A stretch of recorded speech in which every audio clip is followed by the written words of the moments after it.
What up, people? I am Marvin Ambrosius, And I am Marsha Ambrosius.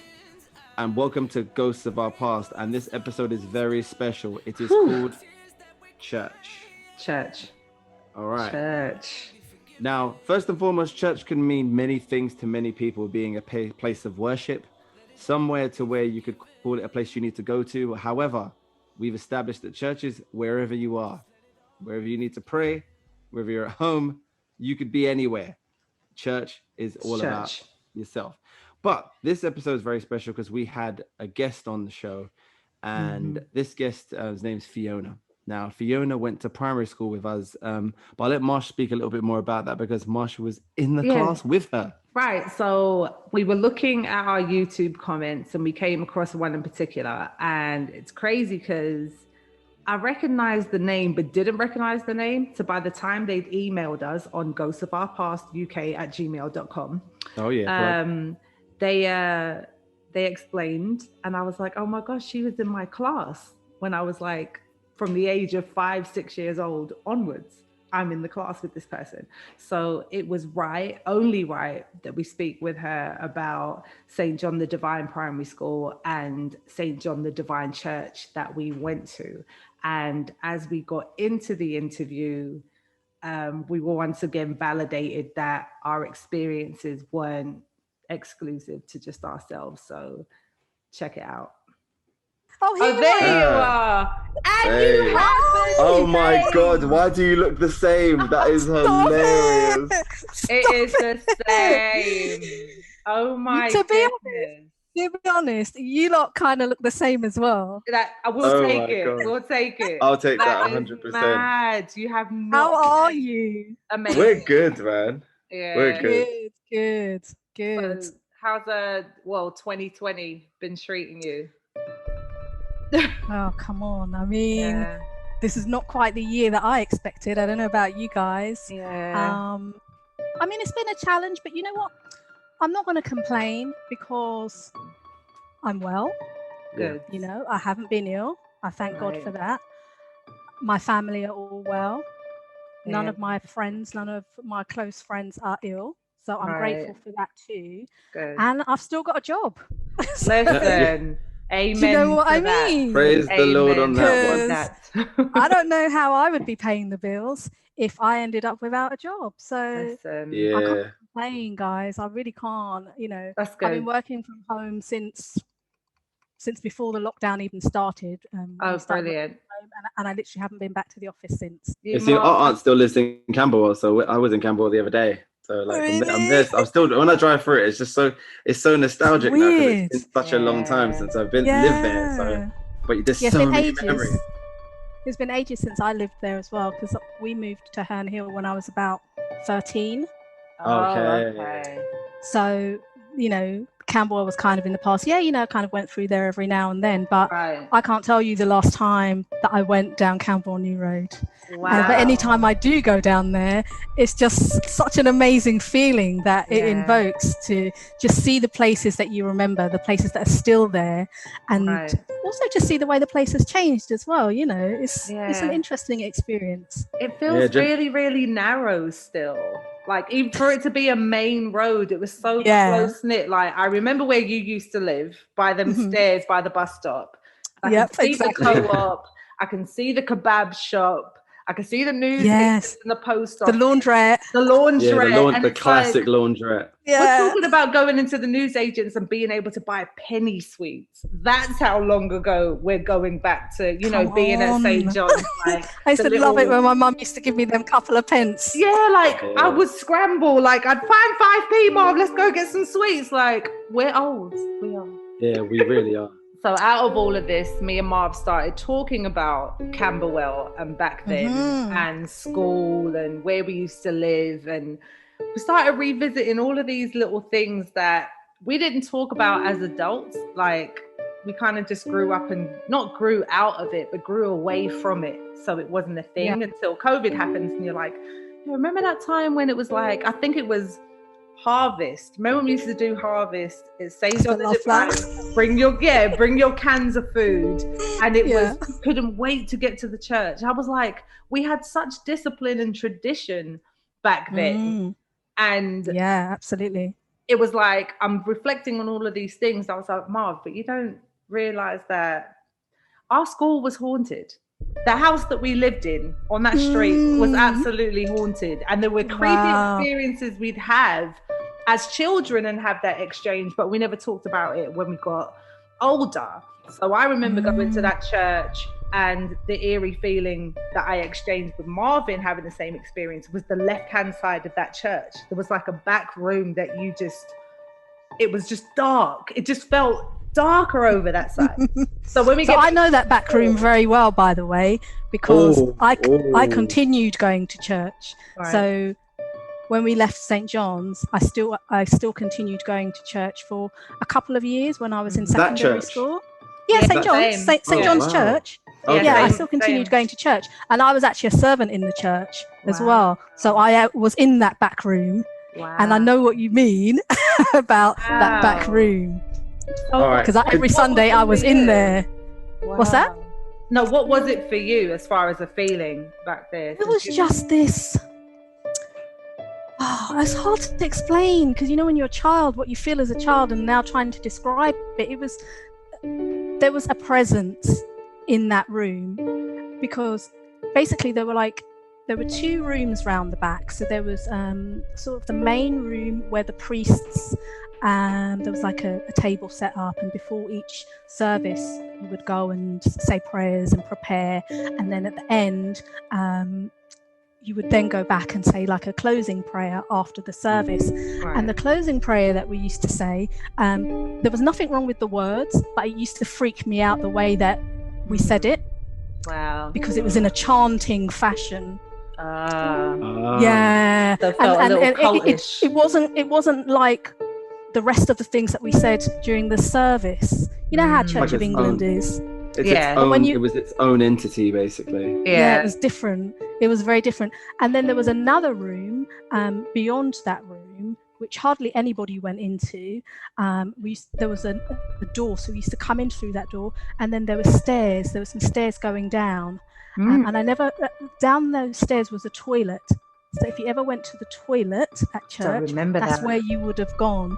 And that whole area there was just something that I did not like. So where possible, I never even would go to the toilet. I stopped going to the toilet because I didn't want to go down those stairs because of the way it made me feel. Wow. So, just going back to the doors and that back room. Now, I don't know why, but I remember there being costumes in there. Yes. Oh my gosh, you got good memory. Holy moly. So whatever you thought was real. So because I can't, when things are hazy, but you have a memory of something, but you really remember seeing different clothes everywhere. And I remember going, what's that? Like, what is that? And then remember, Marvin is your 3 years, school years. Yeah, I'm 3 school years younger. So he would have been younger. Yeah. So I saw things like go. I get it to a certain degree. So when you went into like the first room, you probably would have seen the priests' cassocks and robes all hanging up in that room, because they used to just have their things laid out in there. And because they're wearing all of the sort of like embroidered gowns and what have you. So they were all sort of hung up for them. And when they came in, they'd then put them on over what they were wearing, and then through the other room there was a rack which was full of cassocks, and the white cloth that goes over the top for the servants and for like the choir and things like that. And then it was just generally that room there, the room right round the back, I just remember it being messy. I can't remember what was in there. I just remember it being messy and just a cold, weird feeling back there. I never saw anything. I never saw anything there, but it was just the way that I felt. Right. And that made me, despite the fact that I went every week to church and I was involved in things behind the scenes, I still always felt this odd feeling. Only in that part of the church though. Right. So the rest of it, it was fine. The rest of the church, I was absolutely fine. Yeah. And I was in every single part of that church because I was involved in, the day-to-day activities. on a Sunday. So from the entrance door all the way through to the back, I was fine until that back room. But I can't tell you what it was because I never ever saw anything.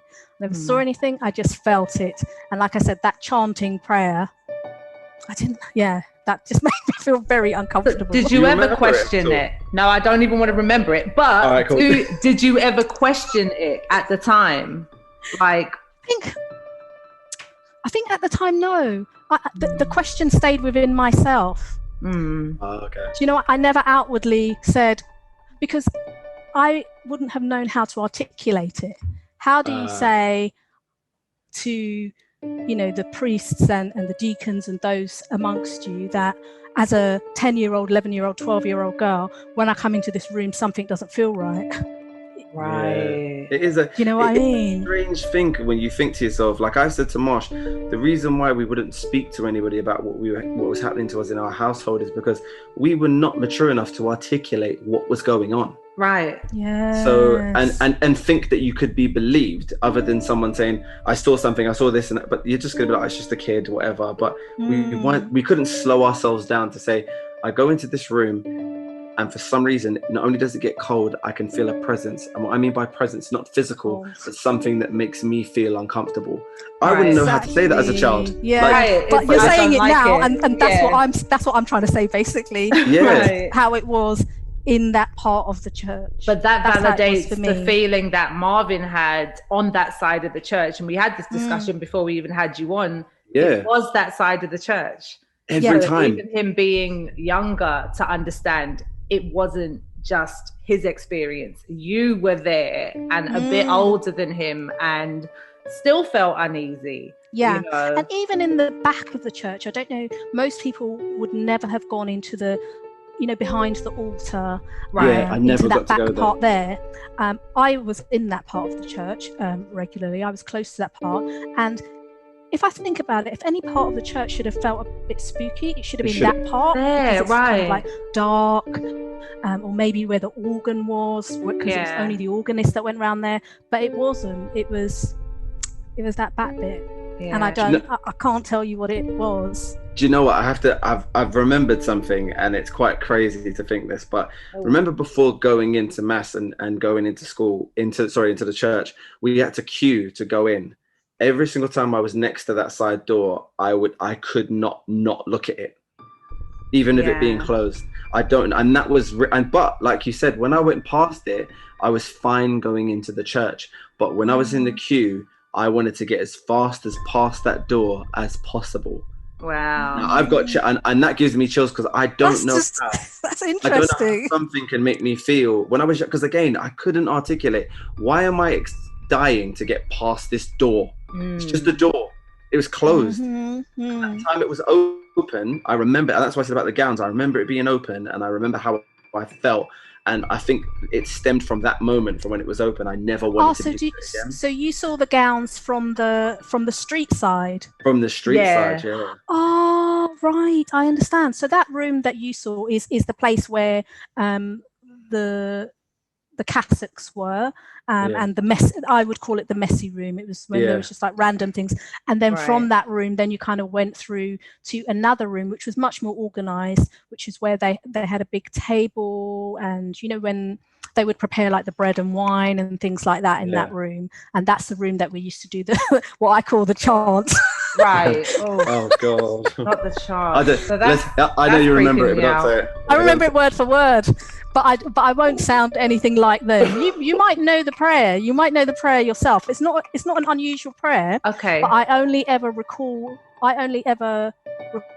hearing that prayer in that room. So it was never said in the congregation or at school. But so common prayer. Marvin, I'm gonna spiral. Go ahead. So I'm just gonna say it. Soul of Christ, sanctify me. Body of Christ, save me. Blood of Christ, inebriate me. Water from the side of Christ, wash me. Passion of Christ, strengthen me. O good Jesus, hear me. Within thy wounds, hide me. Suffer me not to be separated from thee. From the malicious enemy, defend me. In the hour of my death, call me and bid me come to thee, that with thy grace I may serve thee for all eternity. Something along those lines. The end bit I've messed up. I do what it's said in a real chanting. I do remember that. What I think may have been happening, because I did some research on the church, And going to Charles Edward Brooks Secondary School after that was the reason why I still went to that church after St. John the Divine Primary School. Yes, I understand. I was there as maybe between the age of 11 and 14, I still went to that church. And for that prayer to be said there, Charles Edward Brooke, the actual person, was responsible for the building of St. John the Divine Church. Yes, that's right, yeah. So there was a fire, a bad fire, where they had to reconstruct the spire of it in the early 1900s, I believe. And or it was either the Second World War. War. It was just damaged in the war. I think it was damaged in the war. So it was built late 1800s and it was damaged in the war. It never specified whether or not there were any fatalities or deaths on the premises. But what that prayer sounds like to me is a protection. It doesn't sound dark. It just sounds like it's trying to protect and repress whatever darkness there could be from that, and trying to keep it in the light. So I don't take it as a negative thing, but I do take it as they were very, very serious about protecting that space because of a darker presence in there. So what you would, if you think as well, go ahead. I was going to say, if you think as well, everybody in the clergy, it was all men as well. So it was men and then me and one other girl usually in in terms of school age girls, and then it was all men. So if you imagine all these deep male voices so that chanting out that prayer, and then you've got these two little girls there just going, I wouldn't have survived 2 seconds. all the things that I was watching at the time, I'd be like, Dominu. That's all I would have been singing in my head. Like, this is not. It would have been Damon Omen. Oh God. Jesus. Oh my God. But for the things that happened in your own home, I know also you didn't talk about it, but were you afraid? Did it make you afraid because of what you? Sometimes, but it wasn't dark. It was just the odd way of, like we're even expressing now, just realizing that we were just kids, unable to kind of tell something strange or abnormal or supernatural was happening. It was how to articulate at the time. So I don't think, when I say afraid, we weren't cowering in a corner like, crying. No, it was scared to go to bed at night. Yeah. Sometimes. Sometimes we stayed up late a lot, and that was because we didn't want everything to go quiet. So that area at night was very quiet until 2 a.m. when the kids started playing again. Wow. But they weren't kids. But they weren't playing. That's where it gets. That's where it gets freaky. Like, and that's why. The Surrey Canal children, the research that I did on our area in Camberwell, that was all those children that had drowned because they tried to make their own makeshift adventure playgrounds and pirate ships, and all the parks around that area. They all had those play swings and pirate ships and adventure playgrounds, and there were just a lot of drownings. So all of these experiences we were having as it pertained to children playing in our house when there was no children there, or we could hear them playing at night. It is nuts, but it makes sense now. Back then, exactly. Being able to even, Mom, I can't tell you why I feel this way or what's going on, and Mama's first mindset was to protect us from it. So even if she had an experience, she wasn't about to say, I saw it too, because then we're just all scared in the house. Exactly. Let's try and cope and deal. And these hauntings, as we've now learned, are still happening in that area. Still. When I watched the video and you guys were explaining that, let me tell you, I don't know what it is with me. Okay, so I am a scaredy cat. I'm just putting it out there. I am a total scaredy cat. When I was young, I used to watch horror films. I don't know why, but it's like as I've gotten older, I've become more afraid of these things. So instead of going the opposite way around. So despite the fact that I'm scared, I'm also intrigued. Which is why when I saw it, I was like, I really want to see the show that you're doing, but at the same time, I'm scared. Listen, I think we were terrified. Once we realized we wanted to do it, this is what we were doing it for. I said, what if we just start it and then we hear from people from Camberwell? And as soon as I saw your name, and you came in, we were like, oh my God, it's happening. We only just started, barely, and it's happening. But I feel like these are the healthy conversations that we need to have. Because in St. John the Divine, going back to that church, I remember Father Denon. Yes. And he was American. I remember him very well. He used to come to my house. Right. Was he nice? Was Father Denham nice? Because I remember him being nice. He was very, very nice. He christened my younger siblings. Really? They were all christened by him. And he used to love to have my mum's Jamaican rum cake. Hilarious. He used to love a bit of that. He used to be happy when he came round to mum's and she was giving him a big slice. It was lovely. And it's crazy. I don't know why I remember that. Really? Yeah, I think he's still alive. Yeah. I remember him being tall. I remember he was American. And I remember out of nowhere, I just knew the Lord's Prayer. Yeah. Like at an early age, I was like, this isn't something that, okay, you learn your ABCs or whatever. I knew the Lord's Prayer before I can even recall. And I remember Father Denon. It's strange how my relationship with religion and spirituality started from there, and it's from Father Denon. And remember, I would say the same to a certain degree. Go ahead, Martin. I see it starting from him though, because I'm not religious, like in any sense, even but I'm very spiritual, and all the things and beliefs I come is from a place of positivity and happiness and wishing great things on others to come back to yourself. Now, with that experience with him, I like to keep the experience with him because he's the positive, basically the positive force of that religion and that culture that I know. So, and I don't want that to be warped. Does that make sense? I understand. And I like to keep him in a pocket of great people. And that's why when you said, I was so worried that you were going to say he wasn't who I wanted him to be. Does that make sense? I mean, there've been no reported paedophilia cases as far as I know. Yeah, so that's a good start. And that's the truth, though. It's the truth, though. You've got to be real. You do. Yeah. You have to be. And there was a culture, and there's certain people where me and Marsh said there's going to be stuff that comes out. We're going to find out things. Right. It could be painful. It could be enduring. It could be beautiful. And this is one of those moments for me where I'm like, I feel quite great that he's good. You shared life, a big life, a part of your life with him.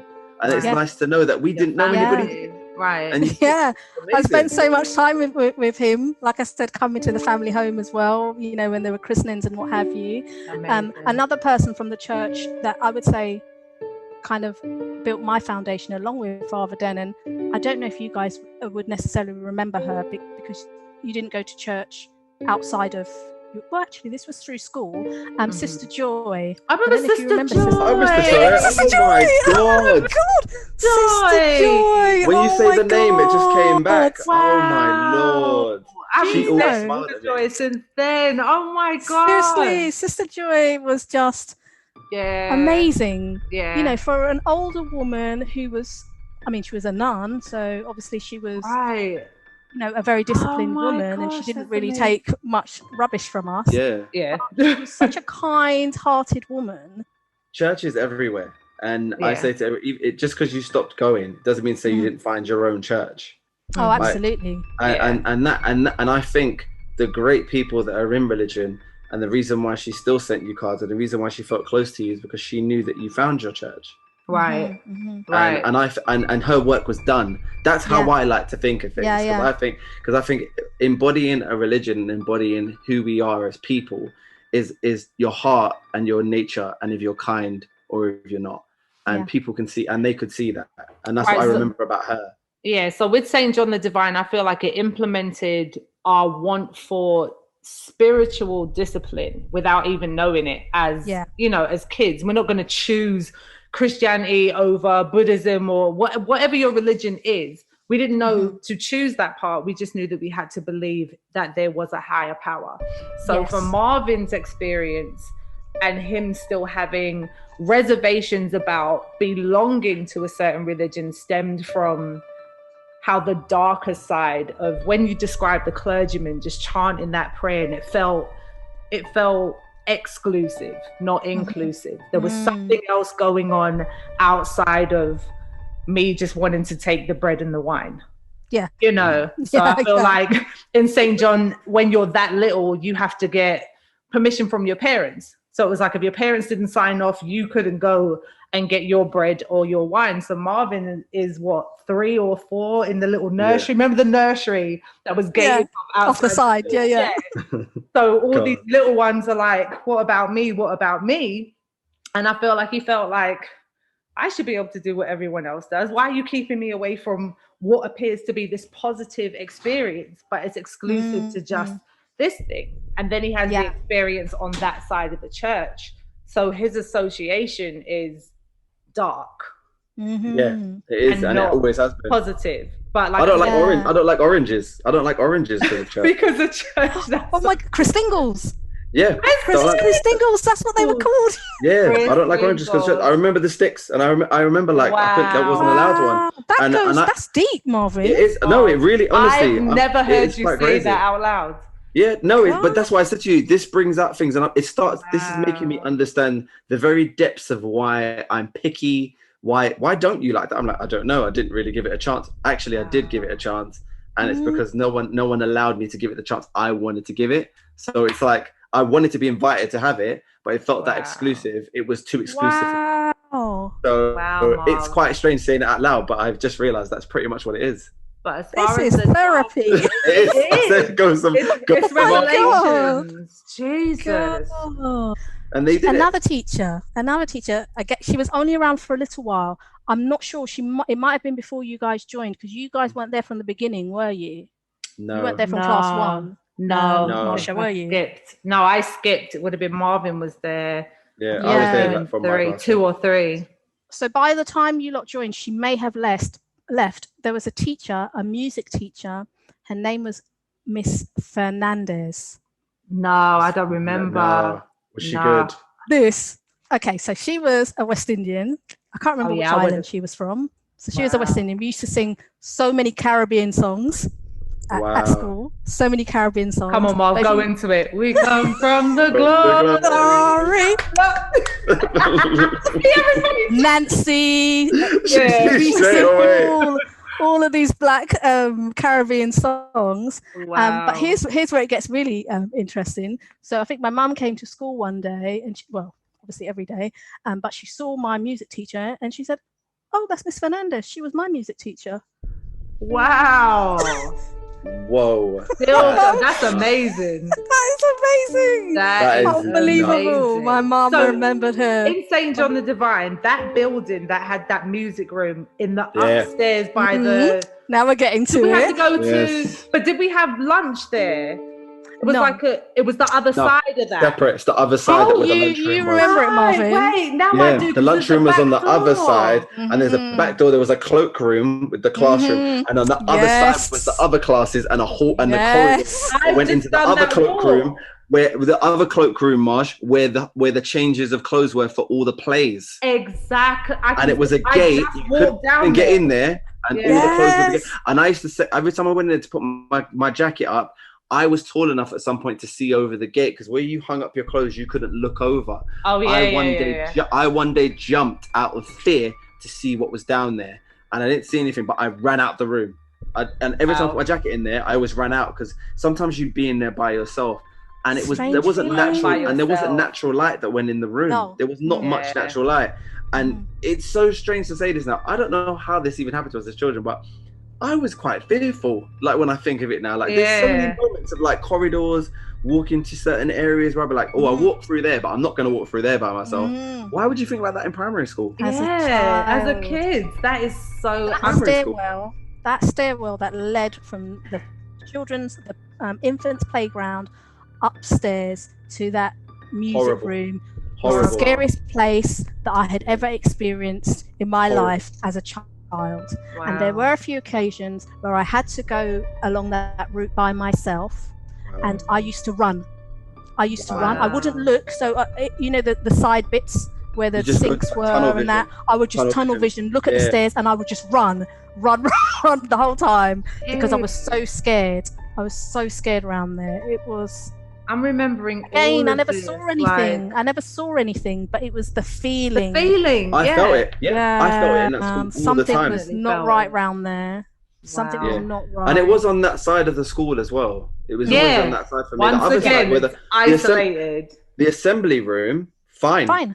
Yeah. Assembly hall. I was in the assembly hall loads of times by myself. I remember sitting outside Miss Hunt's office on the floor as you did. That means you were being naughty, Marvin. You were being naughty. I was. I was Mr. Talkative. I was never naughty. I just spoke a lot.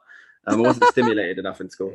And then I remember like when I'd sit in the hall, I'd be like, I just felt cool. But if you told me to sit on the other side, there? Oh yeah, no. Not happening at all. It was not happening. I just couldn't. I don't know why. I just couldn't bring myself to do it. And then there was that other cloakroom on the top, on the other side, that was never open. And I see the window sometimes when I drive through Camberwell now, and it was a cloak. It was like a changing room, and I went in there one time. And what scares me is I have no idea why I was in there. I hate not knowing. I can't think where that room was. I feel like I may need to be hypnotized just because I need to know why was I doing there? Like, why was the teacher bringing me there? And I remember hanging up pictures. Random. Absolutely That's all you remember. That's it. I hang up pictures. I remember that a lot of us were scared of that stairwell. So even when we used to walk as groups from that music room, although I can't remember the exact detail, I remember that we used to joke about the fact that there were ghosts there. Yeah, and we would huddle close together and laugh, like shuffling our feet to get there. Funny. But we would make light of it, but still be terrified. But then if you were on your own... Oh, yeah, no. I don't remember doing that walk on my own.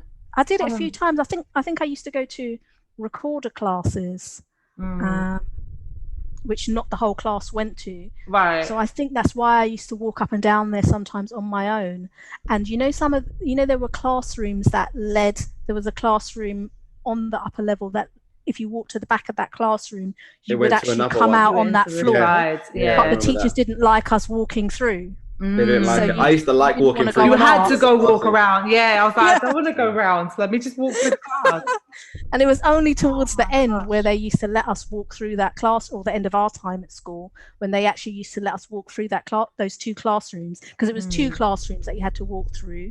But the teachers were always vexed with us for walking through. Well, you know what? They never got mad at me because you know what I did, which was terrible, because I was so scared to walk that way. I walked round to the toilet on Mrs. Hunt's side just so I didn't have to go down those stairs. Wow. I know. And I'd come back and the teacher would always say to me, why did you take so long? And I'd be like, I went all the way over there. I went for a number 2 just to like, because I walked so far around, because I was like, I'm not walking down those stairs in my little shorts. Wow. I'm going to disclose something personal, because it goes back to what you said about the church and that toilet being down those stairs. And I remember at some point in St. John's, I was so scared to the toilet. I think I peed myself at school and Mum had to come get me because I was too scared. I was too scared to go. That. Like too scared to go. And it happened on numerous occasions to the point where I remember I had class, knew I peed myself, and I remember my school skirt, and I was trying to sit on the side of the chair, but when you stood up, there's like a whole patch of just water on the back of your skirt. And it was such when I say frequent, it was frequent in a way that I can recall numerous times, but I knew the reasons why it was happening. It was like, Mum, I'm not just peeing myself. I'm too scared to go to the toilet.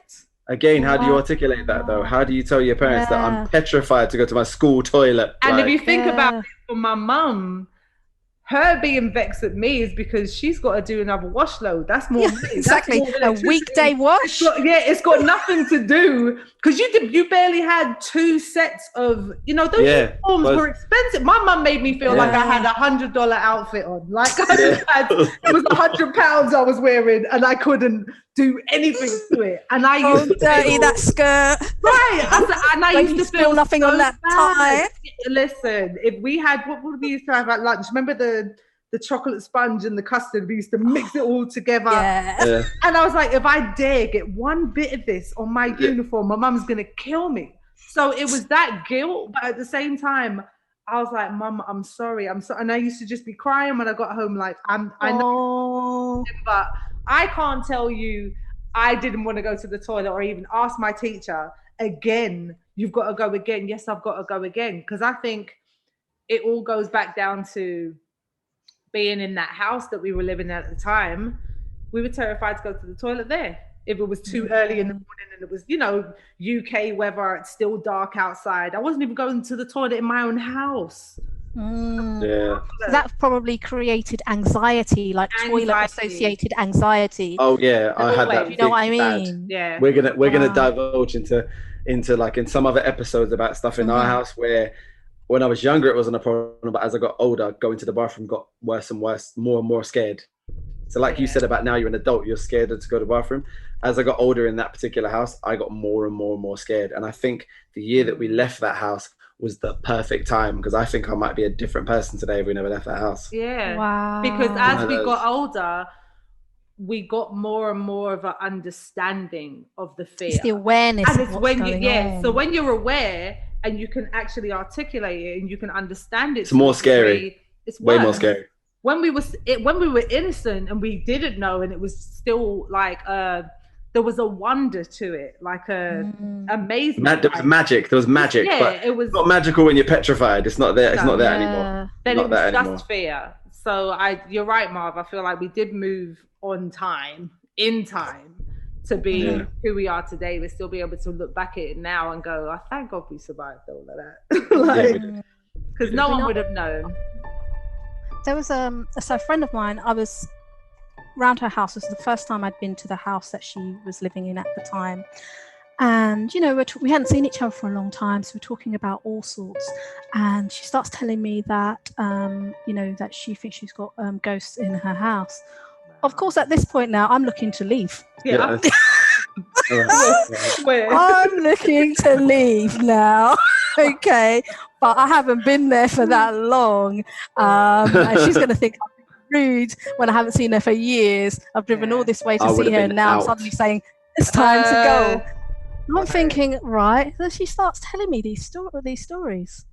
And honestly, like I said, I'm a scaredy cat now. So this bothered me. And actually, I never went back to that house again.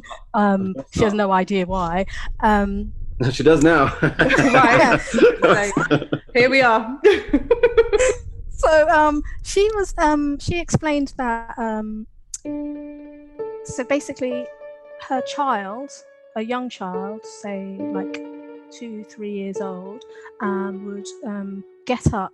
So like she put her to bed, she'd get up and she would see her walking along the corridor with her hand as if she was holding someone's, like a child holding an adult's hand. Yeah, creepy. So like up here. Ultra creepy. Ultra creepy. And the child was saying that she was with a lady. Wow. She was walking with a... Wow. At this time now, I'm ready to leave, okay? And then she told me, she said they had a fish tank in one of the rooms, and like an electric fish tank, so one that you plug in, but it wasn't working. There was something wrong with the lights and it wasn't working. So it was unplugged. And then one day she noticed that it was on and she was like, oh, it's working again now. And it wasn't plugged in. We've got a few of those instances in our life where we've got a few of those. That's sure what happened to us. All I was thinking was, when can I leave? Right. What time is it? I've got to get on the road, avoid the traffic. See you in a minute. So they come from the glory.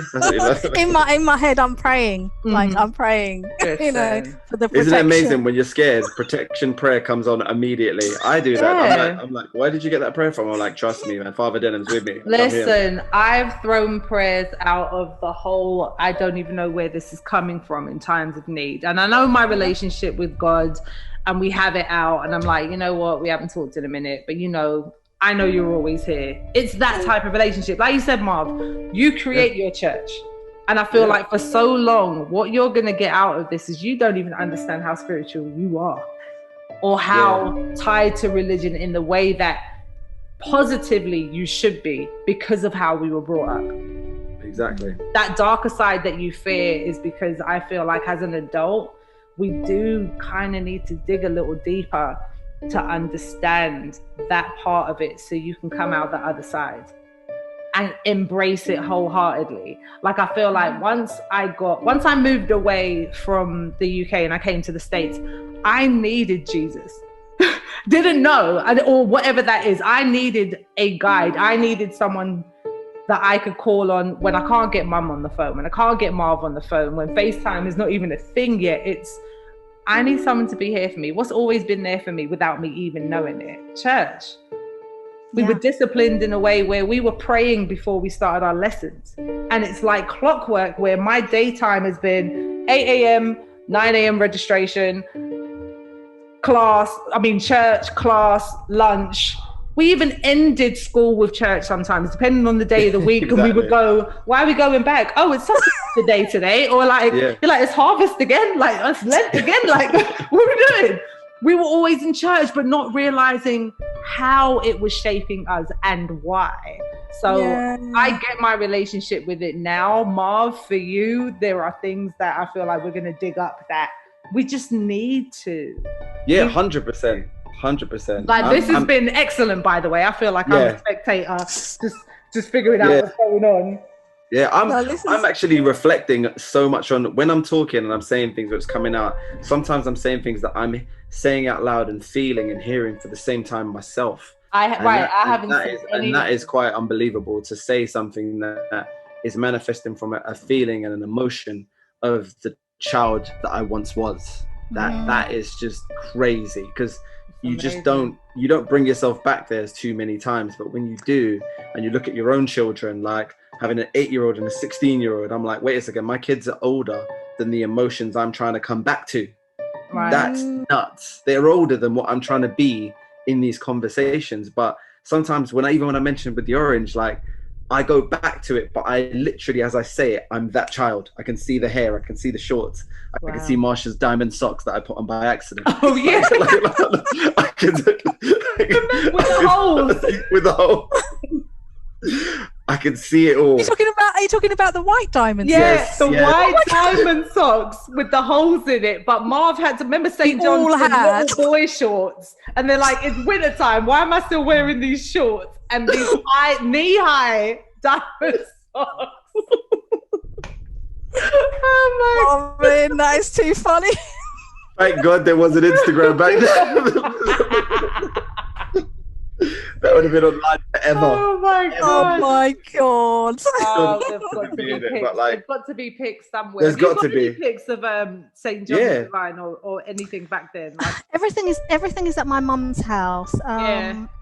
We'd appreciate if you could do a dig. If you could do a dig and find anything, even a picture of Father Denham would be. Oh my god! Yeah, picture of Father Denham. There's definitely pictures of Father Denham, probably holding one of my brothers or sisters at their christening. I can see him vividly. Like I can, as soon as I see him, I'd know him. Like in the lineup, I'm like, that's him. That's What would be amazing is if there was ever an opportunity for us to actually go back to St. John's. That would be, I'm talking school over church. Yeah. You know, all right. But both would be ideal. We went back, what year was that, Marv? That was like maybe 13, that was about maybe 2012? Maybe 8 years ago. Yeah. Did you actually go in?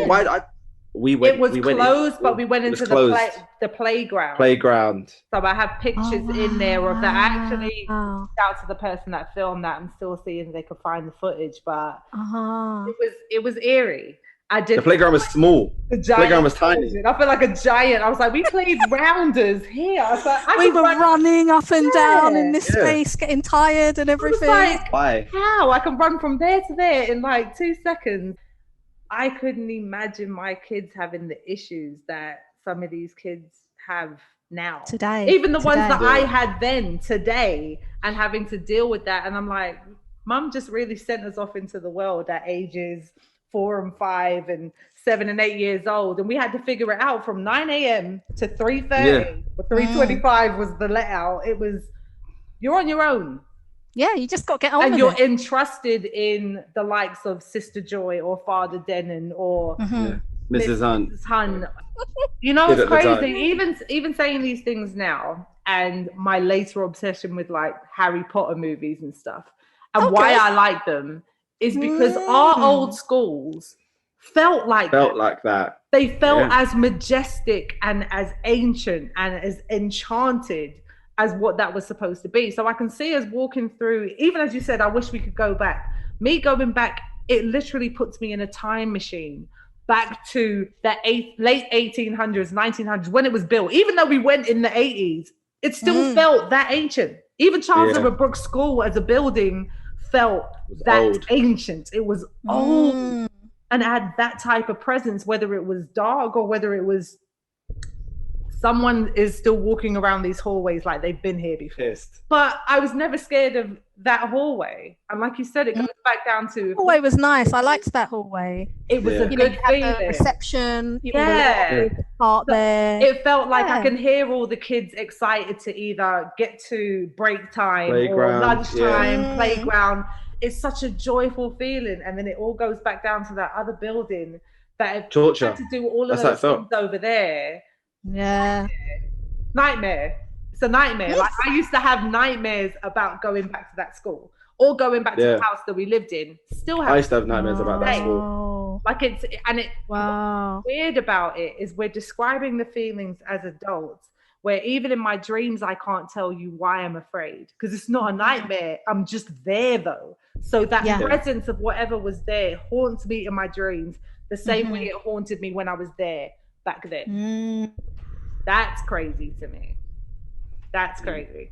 But I like the fact that the school is still there. It's amazing. Hopefully at some point in time, maybe we will have the opportunity to actually go in there and walk those corridors. I'm going to get an email chain together because I've got a contact over there from when I went there the last time. And I said I was an ex-student. And even if I have to pull the polls like, hey, I'm Marsha Ambrosius, go to my Facebook. Do it. All the things like just to get an opportunity, especially during COVID, we'll come masked up. It's going to be a small community of people that were there at the same time. Yeah.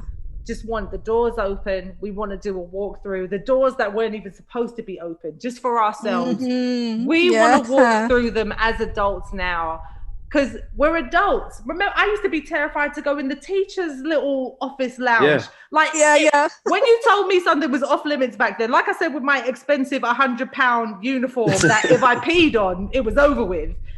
If you told me that, I believed it. Don't go in there. It's fine. You don't have to tell me. You don't have to tell me twice. Like it is off limits. I'm not going in there.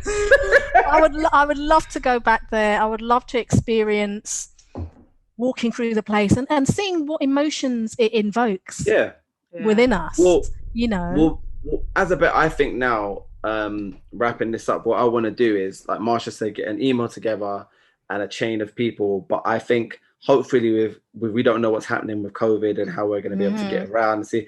But I want to guarantee that when Marsha's able to fly back over, we all go together and we'll get our film crew to come and we'll document the whole thing and the experience of walking through with each other, because the one experience that we have with a very small group of people like yourself, V, is the fact that we went there and experienced the same corridor walks. So imagine being able to go back to St. John's Church and do that would also be. I haven't been in there for, I think the last time probably, oh my God, it's definitely more than 10 years. Wow. Definitely more than 10 years since I've been in there, but probably closer to 20. Probably closer to 20. So mine's like 28 years probably since I've been in there. Wow. And that's just but then I can shut my eyes and I'm there, which is just weird. So what would be see now I'm piecing together what would be an absolute documentary on it all for us all, is these very young, beautiful Black children at that time grow, because we've never been represented in that way. Now, during this time, where you even understood that in the 80s, 90s, there were these Black kids that were very much who they were. Their parents were West Indian or African, could tell you exactly where they were from type. Being able to identify with those children and what we went through back then to go back as adults, it's almost like, I don't know if you've seen the movie It, but it's almost like probably not, because I think that's a bit of a scary one.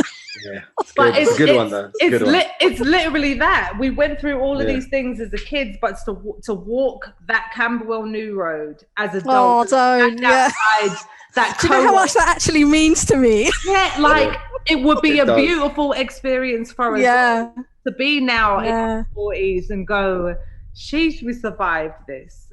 And like you said, we're now realizing at a time where our examples were different, or what we thought weren't struggles at the time were just different. We had a Black female headmistress. So it was far-fetched that we weren't exceptional or strive to be exceptional, because we didn't know that wasn't normal.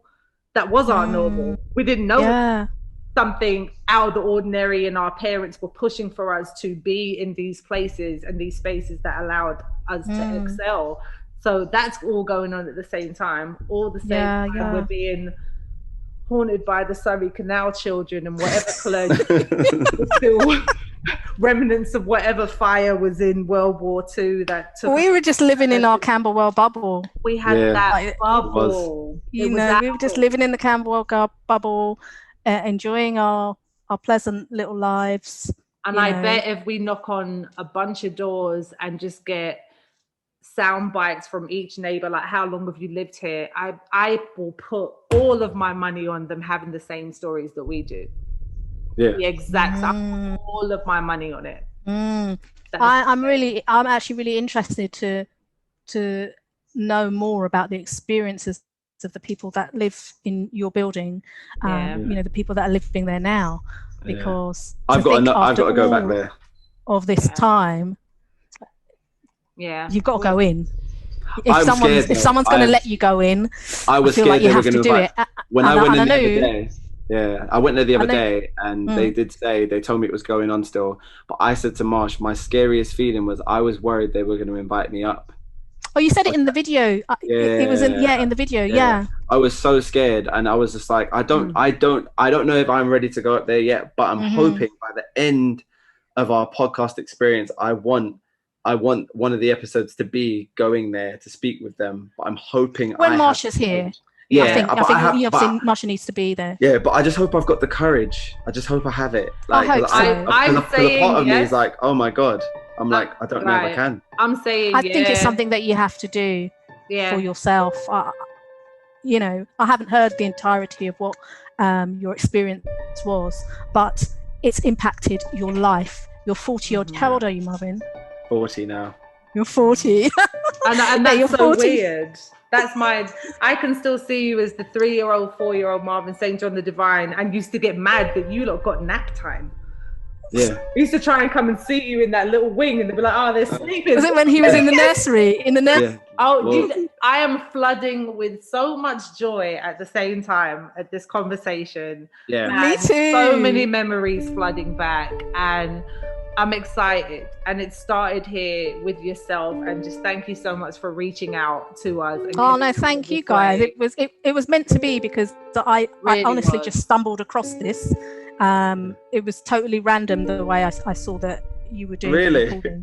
Yeah, completely random. So it was definitely meant to be. So let's no accidents, no coincidence. How the journey progresses for you guys. Yeah. No, thank you so you're much. involved now. Now you're in it. You're in it. You're in it now. Myself in it now. Yeah, we're not alone. We're not alone. So there will be follow-up. So once I put this clip together, I'll send you the components that we'll use as it pertains to the actual episode, just so you get approval. I don't want to do anything that you're not completely 100% sharing or disclosing with anybody, but it starts from here, and it turns into more and more people accidentally stumbling upon something that they didn't realize that they needed.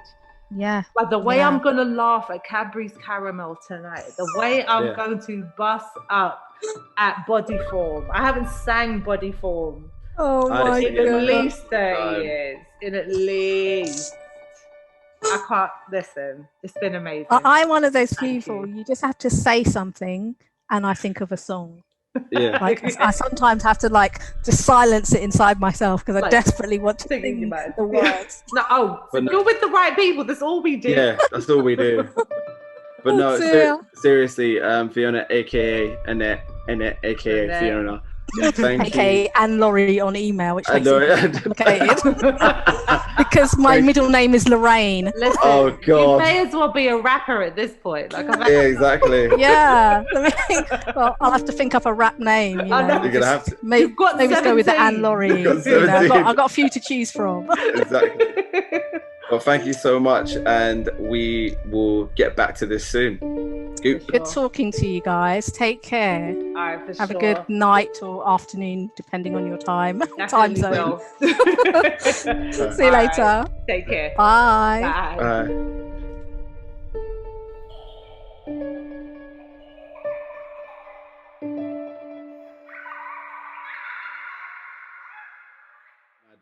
Oh my God. Body fall. Boy. Yeah. I was like, what in the Celine Dion is this? Number one, obviously, as a guy and a kid, none of us knew what that product was. Do not be singing that, Marvin. And then we were singing it the whole time because I thought it was hilarious. And when I actually found out what body form was, I was horrified. I remember being horrified. God. Why is she singing? I'm like, why is she singing like that about a tampon? Like, I don't understand. Hey, can we all talk about how saucy the Cadbury's Caramel Bunny was? She was Jessica Rabbit before Jessica Rabbit. Like, all right, babe, relax. Just get all the rabbits are like, oh. I noticed what rabbits known for. You know what rabbits exactly. Are known for what? Rabbits are known for what? And then they say, oh, let's get a bunny, a female one, curvaceous, and let's make all the other bunnies go crazy because she's got this chocolate with caramel in it. You randy ass bunny. Like, Jesus.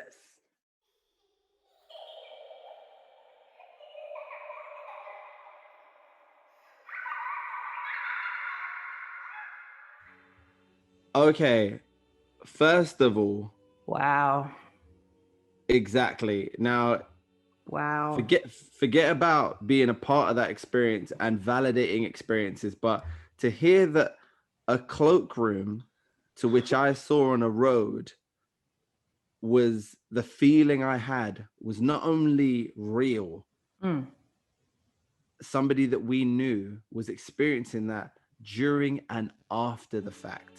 Yeah. With added things as well, Marsh. Added things. That's your distaste for oranges. What stemmed from I that's crazy revelations during that time. But her being afraid to go to the toilet in the church, me being afraid to go to the toilet in the school, like to the point of peeing my pants at any given day because of the fear that I now can understand as an adult. At then, I'm just a kid. I peed my pants. I was scared. That's it. I'm just a kid. But she described the darkness of that church to a T, because you were afraid of that side of the church. It wasn't just that side of the building. Yeah, exactly. The building. Like, even to the point of lining up outside and seeing the cloaks. The cloakroom and where they would hand up all of their garbs and everything, that you'd still remember that. But Marsh, this is, can I just crazy. say, this is the one thing that really startled me about that conversation and really took me back, was that we're having conversations where I'm having to literally bring myself into this 5-year-old's body. Yeah. And it's really weird because I'm talking from the perspective of that child. Yeah. But then speaking to Fiona, because she's a visible anchor of that part of my childhood, it was easier to get back. And that was what's really dynamic about it for me. That's why I was like, whoa, there was just complete mind bombs going off the whole time. Yeah. And it was incredible for me also, like, even describing my school uniform, I remember putting it on to then feel like I had to battle through the day to figure out what I wasn't going to be afraid of. And even when she was describing being one of 2 girls that had to pray in that darker space. Yeah. So I'm picturing that without it being haunted, without it being anything. That's just a a burden as a 12-year-old little black girl in South London, that I did some research, because I always do, because now we can Google stuff. I know you do now. What I did find about the prayer in particular is it falls under the category of spiritual exercise. Now, spiritual exercise being that it has the ability to discern between good and evil spirits. So the bottom line is spirits. Yeah. Good and evil, not good or. Good and evil. Spirits. So even when she said it, and I said during the interview, I was like, it feels protective. Doesn't feel malicious or dark. It just feels protective. So now absolutely validating that by theologian Hans Joris van Balthasar, if I'm saying it right. If I'm saying it wrong, all I'm saying is if you said that wrong, who cares? Yeah. So it's about the choice, and the center of the spiritual exercises are that they're directed to choosing God's choice, ultimately to self-abandonment to God. And the exercises have as their purpose the conquest of self and the regulation of one's life in such a way that no decision is made under the influence of an inordinate attachment. So, whoa. And this is this is dating back, like we're going back like 1500s back. This is and heavy. Prior to that, but we're talking about people who are trying to figure out and put some logic to what these prayers were for, but we weren't wrong in our feeling nor emotion about it when she said it. Should we have been dealing with that at that time without knowing? Maybe so. Because like we said, even with church, what we did was go to a whole other church that was closer to our house and personally bless ourselves before we got there. Even if we were doing it in jest, like, ha, we're stealing your holy water. First of all, that's not a thing. That's not a thing. That's stuff that people do when they think there are vampires and we're stealing the holy water, grabbing some garlic, and we're trying to put stakes through the heart. You don't steal holy water. Yeah, you don't think to yourself, let me actively make sure when I go under the bridge on the Sacred Heart entrance to go, the door's open today. Right. When the door was open, we always run in. So that's the last thing that we should have been doing. We should have been racing home. But no, we're looking for this open door, unknowingly protecting ourselves in such a way at such an early age. And I feel like that did help. And having reconnected with Fiona and all of her 17 names that she gave us now, because we're Black people and we give each other pet. Mum's name is Cookie. Has nothing to do with her name. But if you said, do you know my mum Geraldine? No one knows who that is. I have no idea who we don't know who that is. I know who Cookie. Cookie, but not the same person. For her to still look the same, to still feel the same, when we started to talk about energy. So when we started to talk about the old area and what it was like, we all went back there. So she's right, just like going back to Derry and searching for it and banishing that demon to the wind, she was as excited to go back. Yeah. I wouldn't say excited and fearful. Enthusiastic to go back and deal with what we dealt with without knowing that it stayed with us. And I feel like that's why we're getting the people that are reaching out now are realizing that they dealt with so much as kids that we just don't talk about. It's like, hold on a minute. You just let me go off into the wind and figured it out. And we figured it out, but now we want answers. And Fiona gave us some, and answers. I'm just glad that we're not alone in this. And we were able to share with someone that went to school with us a feeling that we wouldn't ordinarily have a conversation about. No, exactly. And I really want to thank Fiona so much for just coming on and sharing her story, just even talking about Sister Joy, Father Denham, and bringing to light things that were in the dark for so long, but now are a part of my light, which I love. They've been brought to my light now. And I left that conversation with a smile, happy, not fearful, and it's given me another part of history in both of our lives that we can look back on and actually say that was cool. Yeah. That bit wasn't, but that was cool. That definitely was not. But thank you, Fiona. Too. Thank you, girl. And just wrapping up this episode, thank you so much for joining us, guys. Make sure you go to ghostsofourpast@gmail.com, as well as obviously hitting us on the Instagram, Ghosts of Our Past UK as well. And make sure you share. We want to hear your stories. Email us, and we'll be seeing you on the next episode. All right. Goop, goop. Goop.